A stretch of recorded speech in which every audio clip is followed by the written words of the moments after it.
तर इकडे विदर्भामध्ये काहीसा आज आनंद होता, कारण 2 महिने कोरडे गेले। साधारणतः मागचा महिना तर पूर्णच कोरडा गेला आणि नागपूरमध्ये विदर्भात आता पावसाचं कमबॅक झालंय। आणखी काही दिवस असाच पाऊस राहील अशी माहिती वेधशाळेने दिली आहे। भंडारा गोंदिया जिल्ह्यात पाऊस परतलाय।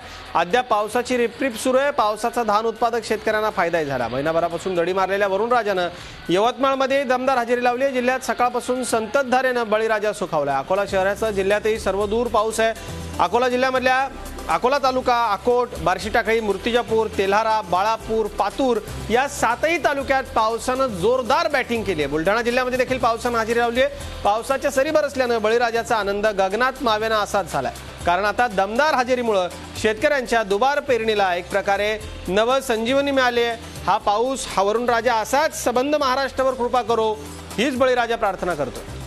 तर इकडे धुळे आणि नंदुरबार कडे आपण जाऊयात।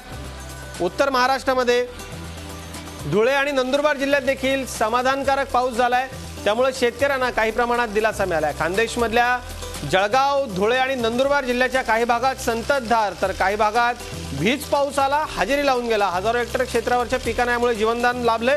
धुळे नंदुरबारमध्ये पावसामुळे आता ही पिकं जगणार आहेत। इथली पिकं धोक्यात आली होती, त्यामुळे आजचा पाऊस या पिकांकरता लाभदायक ठरणार आहे। एकूण काय तर खानदेश, विदर्भ आणि मराठवाडा अशा सगळ्याच ठिकाणी पाऊस बरसलेला आहे।